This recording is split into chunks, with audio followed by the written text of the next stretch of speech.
You kind of said it yourself. I'm not really concerned with it. I'm focused on myself. The only thing I can, until I'm in the cage controlling him physically, I can only control myself. I got a great team behind me. I take a lot of pride and, have a lot of confidence in my team and myself. And, I'm not really concerned with what he's doing. I'm going to be prepared for the best Mike Perry.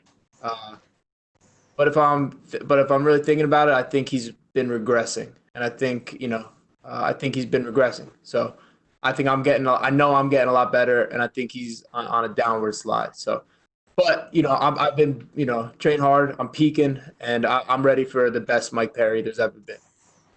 I can take him out. Is this a case where, being a methodical fighter, keeping your head, kind of wins you the fight against a guy who's known to let his emotions get the better of him? Say that again. Is this a case where being methodical and keeping your head can, give you the edge over a guy who's known for being emotional? Probably. I do think I know I'm the smarter guy. I'm more more well rounded. If I have more ways to win. Whatever you call it, methodical, whatever. I think like I've been saying, I'm a low key Mike Perry fan. That's a fun guy to watch. He's fun. He comes out and he fights. He's violent. He's a savage, but I'm a killer. I'm gonna be a cool, calm, collected killer, and I'm gonna take him out. In terms of your preparation, we've heard a lot of different stories from a lot of different fighters throughout the course of the pandemic since the UFC's come back about how it's affected their camp, whether or not they can get in the training partners they need, if they've had to train at home. How have things been for yourself? I did not. I feel like I took advantage of this whole pandemic opportunity. I think a lot of people probably use it as an excuse to be lazy, sit on the couch, eat junk. I didn't do that. I worked hard. I worked at all aspects of my game. I've been saying from the beginning with the pandemic thing is like, we now have time. All the time it feels like there's not enough hours in the day to do all the stuff you want to do. All we had was time. You want to read books, you want to do this or that. I chose to get better at all facets of MMA because that's my job. So, I did that, and I'm proud of what I accomplished during that time. And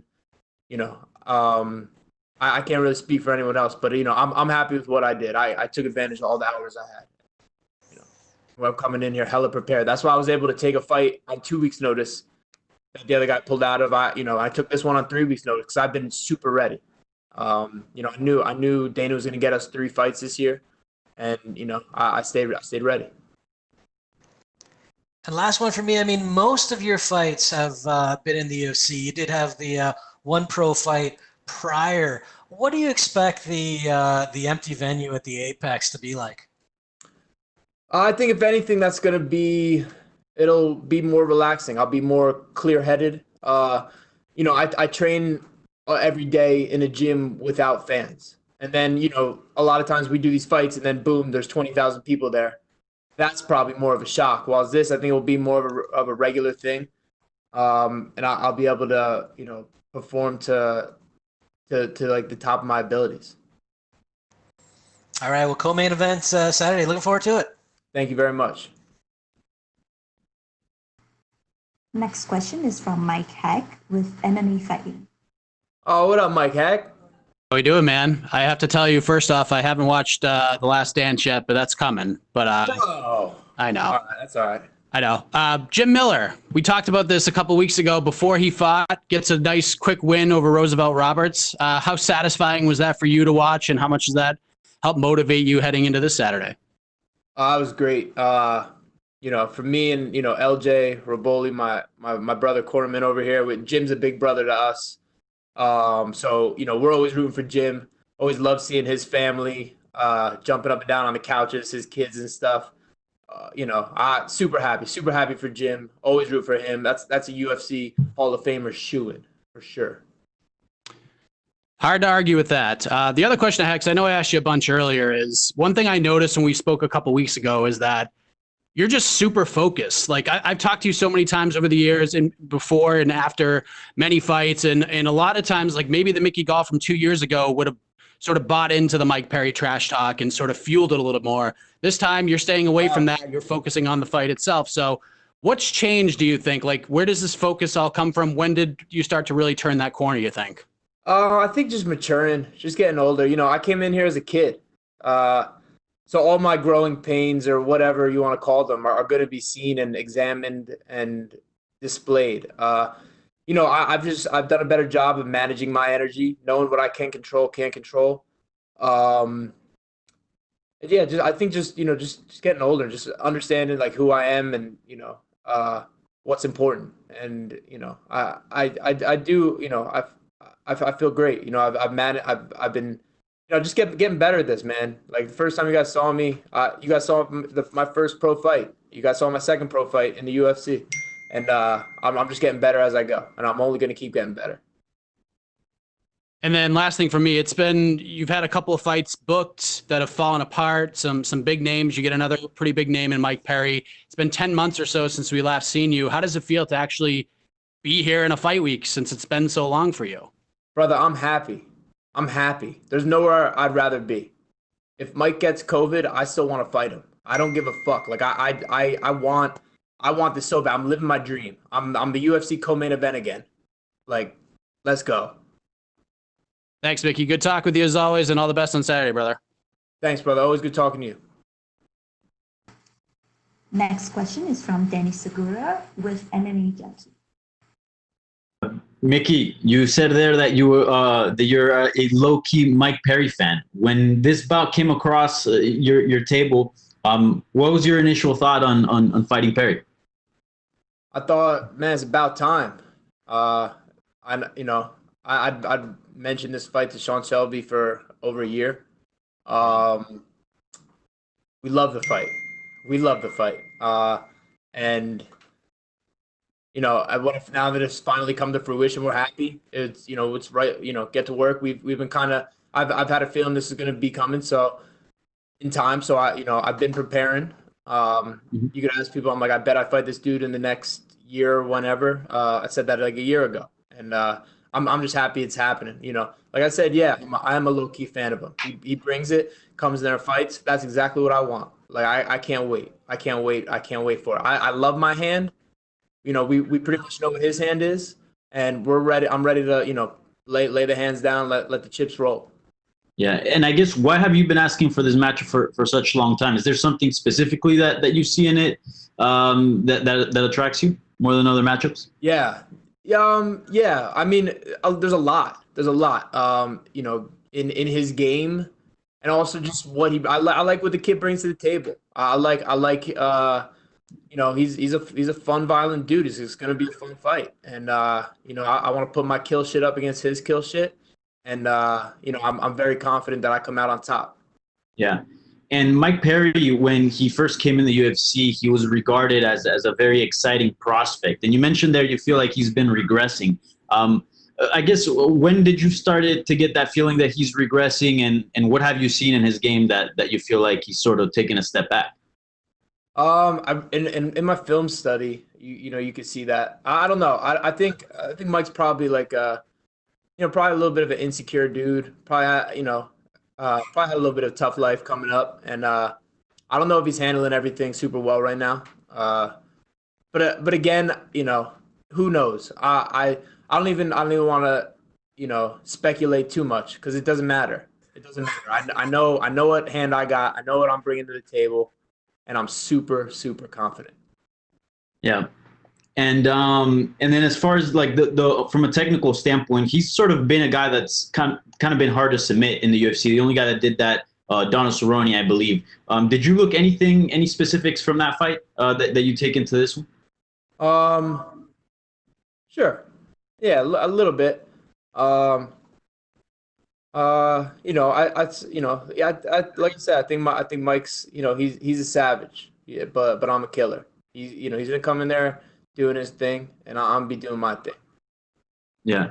And lastly, I've spoken to you a couple of times, before. You've mentioned how you're basically growing up before our eyes in the UFC as a fighter. So I'm curious, where is Mickey Gall? Like, what kind of best I ever been? Mm-hmm. Best I ever been. In so many ways, just navigating life, just understanding things, learning more. everywhere.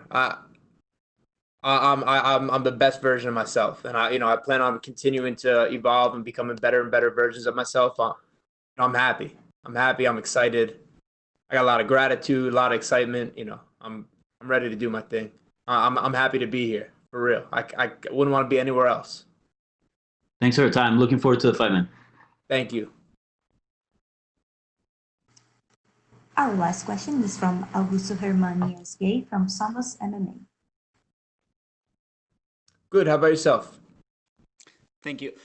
I want to know, as a colleague has said, you had a few fights booked that did not happen for different reasons.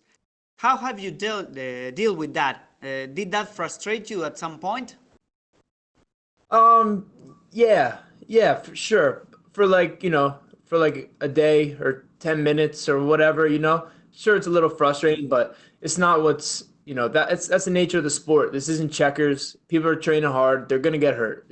Fights are going to fall apart, and it sucks. You get your hopes up, and maybe it's a little letdown, but I didn't let that, I haven't let that affect me. I've been really good at just managing my energy, controlling what I can control, and knowing myself. And, we had a great camp for the Carlos Condit fight. I was camping since August. We thought we were fighting Carlos Condit since August. I fought August 3rd.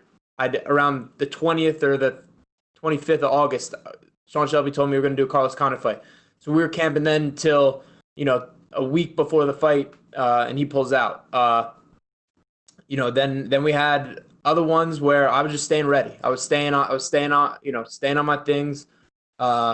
I wasn't lazy during quarantine. I did all the right things. I've been putting myself in uncomfortable situations. I've been growing. I've been doing all the right things. So I'm coming in here with a lot of confidence and, real confidence, not fake confidence, like real confidence. Cause what I've done and what I've been through. And, so, it's okay. It's okay. It's perfect timing now. That's how I feel. Well, we're here now. I'm with the UFC. I'm seeing all these familiar faces.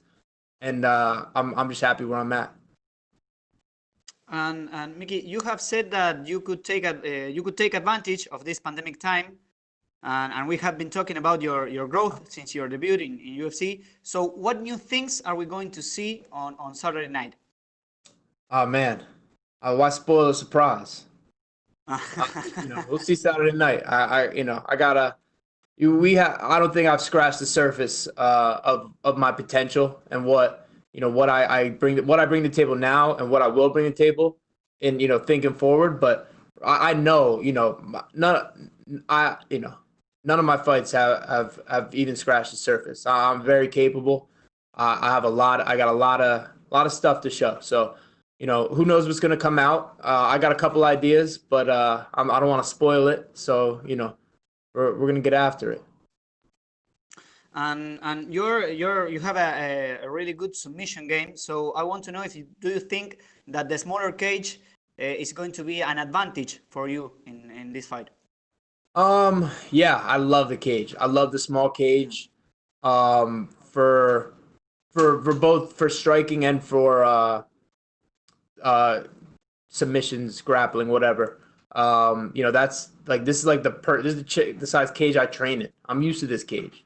This is my cage. This is what I do. So I love it. I love it. I love it. I don't know. Some people might be bitching about it. I love it. This is the perfect size.